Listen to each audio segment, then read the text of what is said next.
ça tourne. Voilà. Vous cherchez à acheter un appareil photo? Quelle marque choisir? Et le prix? Est-ce que mettre 2000, 3000 ou 4000 euros est indispensable pour prendre de belles photos? Dans cette vidéo, je vais vous expliquer comment choisir selon vos besoins et votre budget le meilleur appareil photo en 2018. Ça fait un peu putaclic comme ça. Hein? Jingle. C'est le jingle. Hybride ou réflexe? Alors déjà, on va essayer de définir la différence qu'il y a entre un réflexe et un hybride. À l'intérieur d'un réflexe se trouve un miroir positionné à 45 degrés qui réfléchit ce que capte votre objectif pour l'envoyer dans un prisme et le renvoyer dans le viseur. En gros, ce que vous voyez dans le viseur d'un réflexe, c'est la réalité. Pour un hybride, ce que vous voyez dans le capteur, c'est un petit écran. Il y a une seule vraie différence entre l'hybride et le réflexe, c'est le viseur. Le gros avantage à avoir un hybride, c'est le poids et la taille. Très souvent, beaucoup plus petit et beaucoup plus léger qu'un réflexe. Ce qu'il faut savoir aussi, c'est qu'entre un réflexe et un hybride, à gamme égale, vous aurez les mêmes photos, sensiblement les mêmes photos. C'était pas le cas il y a pas très longtemps. Les hybrides étaient un peu à la traîne au niveau qualité d'image. Ils ont rattrapé le truc. Donc à l'heure d'aujourd'hui, c'est plus un critère qu'il faut prendre en compte. Bref, maintenant qu'on a vu que le choix entre un réflexe et un hybride était subjectif, il faut parler budget. C'est le jingle. Alors pour le budget, il faudra compter minimum 600 euros pour avoir quelque chose de correct. En dessous de 600 euros, je vous conseille soit d'attendre, soit de vous tourner sur le marché de l'occasion ou aux alentours de 400 euros, vous allez pouvoir trouver quelque chose qui fait de très bonnes photos. Enfin, en tout cas, il en sera capable. Vous l'avez certainement déjà entendu, mais je suis obligé de vous le répéter. L'appareil ne fait pas le photographe. Prenons par exemple mon oncle Ben. Il est très bon pour faire du riz. Vraiment, pour le riz, il est au top. Mais si vous lui donnez le meilleur appareil photo du monde, je suis même pas sûr qu'il sache prendre une photo correctement exposée. Donc pour en revenir au budget, 600 euros c'est le minimum. Mais 6000 euros, ça servira à rien. La vraie question qu'il va falloir se poser, c'est qu'est-ce que vous voulez photographier? Je sais, ça paraît con comme question, mais il faut absolument que vous vous posiez cette question. Est-ce que vous voulez faire des photos de paysage? Est-ce que vous voulez faire des photos d'astronomie? Vous voudrez peut-être faire aussi de la photo animalière. Il y a plusieurs cas possibles. Et c'est selon ce que vous allez vouloir prendre en photo qui va déterminer quel type d'appareil il vous faut. J'aime bien utiliser cette métaphore. De même que si vous voulez pratiquer du rallye, vous n'allez pas acheter un multiplat. Pour photographier un guépard qui bondit sur sa proie,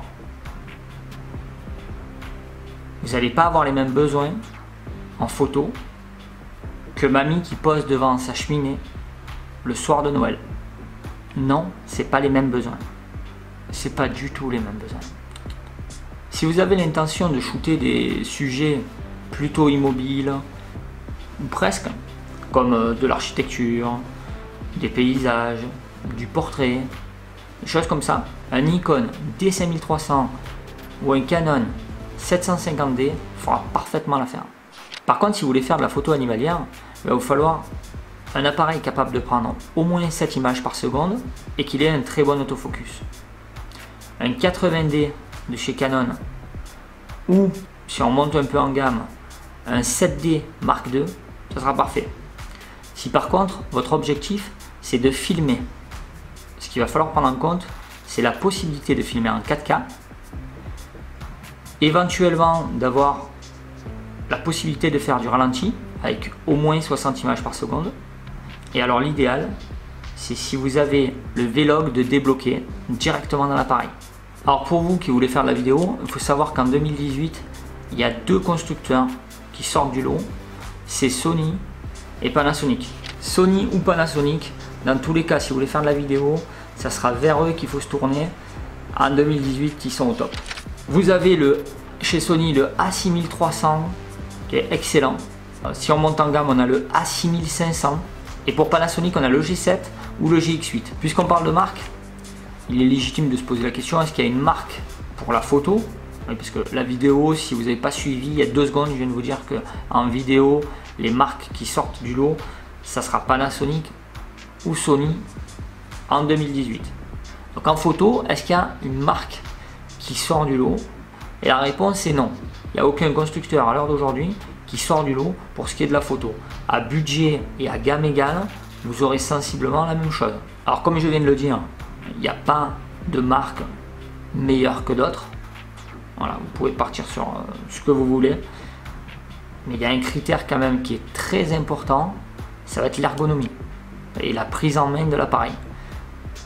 Moi, ce que je vous conseille de faire, c'est d'aller en magasin, de tester plusieurs marques et plusieurs modèles.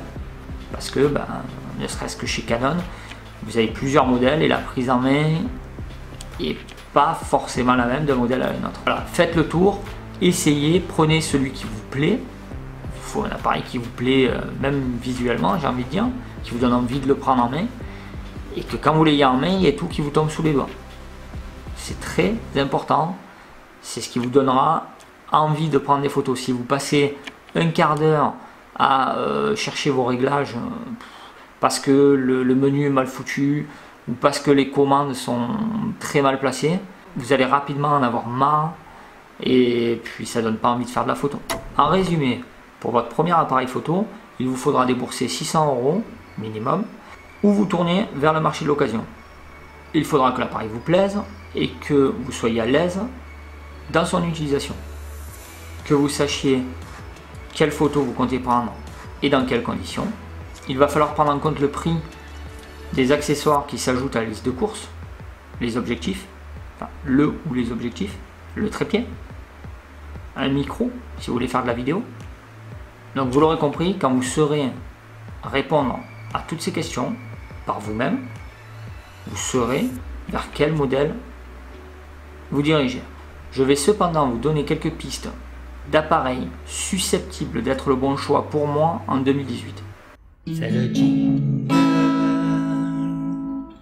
Entre 600 et 1000 €, vous aurez un Nikon D5300 ou un Canon 750D.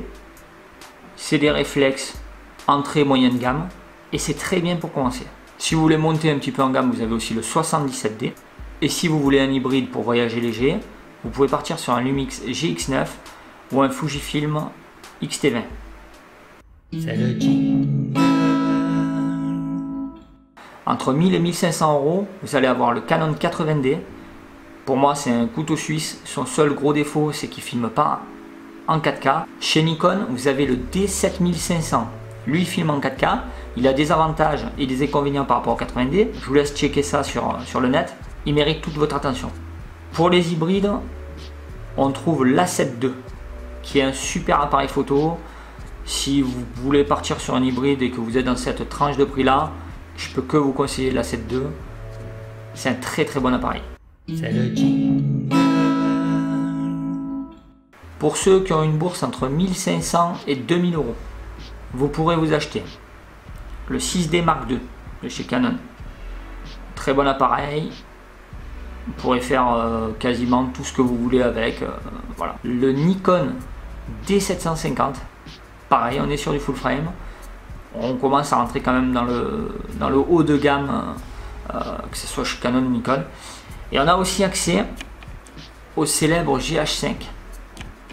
Je n'ai même pas besoin de le présenter. Normalement, le GH5, tapez GH5 sur Google, il y a des millions de tests. C'est le jingle. Pour ceux qui ont un budget de plus de 2000 €, je vais vous faire mon top 3. Je vous laisserai de toute façon, encore une fois, tous les liens de tous les appareils que je vous dis en description, de façon à ce que vous puissiez aller checker les prix. En top 3, je suis obligé de le mettre dans cette liste. Pour moi, c'est un appareil vraiment polyvalent, même s'il a été taillé pour la vidéo. Panasonic l'a fabriqué pour la vidéo, c'est son argument de vente. C'est le GH5S. Voilà, il se comporte encore mieux dans les basses lumières. Et c'est un appareil à tout faire au top. En top 2, je vais vous parler du Sony A7R III, un hybride plein format capable de prendre des photos de 42,4 millions de pixels.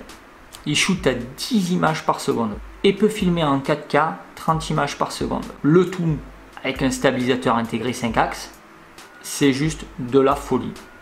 Là aussi vous avez plusieurs tests sur internet, je vous invite à aller checker. Il y a vraiment plein de tests sur cet appareil.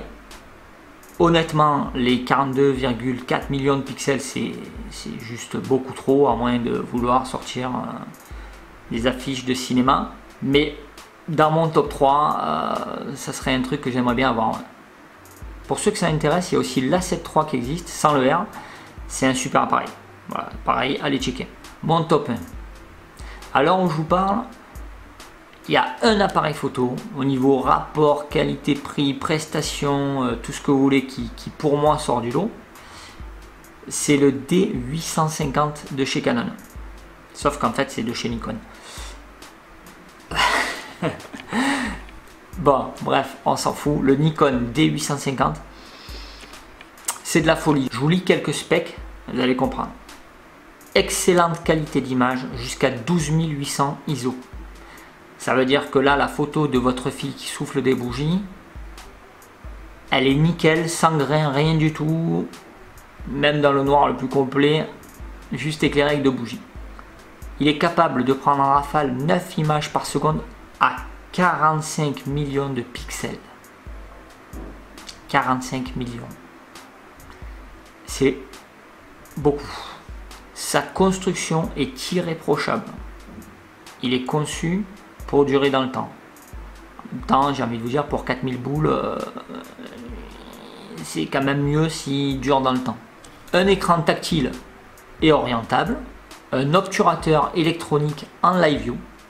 Je suis pas sûr, mais en tout cas, ça a l'air bien. Une autonomie de plus de 1500 photos. Il me semble même qu'on se rapproche des 2000. Autant vous dire que vous êtes tranquille pour la journée. Des petites vidéos en 4K, 60 images par seconde et éventuellement des timelapses en 8K. Ouais, en 8K. Rajoutez à ça des touches rétro-éclairées. Voilà, vous avez une petite idée de ce qu'est le D850. Pareil, allez checker, il y a des vidéos. C'est pour moi, à l'heure d'aujourd'hui, un appareil de rêve que j'espère avoir un jour chez moi, à moi. Voilà, cette vidéo se termine, j'espère qu'elle vous a plu. Toutes les références de tous les appareils que j'ai cités seront dans la description, n'hésitez pas à les checker. Laissez un commentaire pour me dire ce que vous avez choisi. Et comme j'aime pas les fins de vidéo, c'est le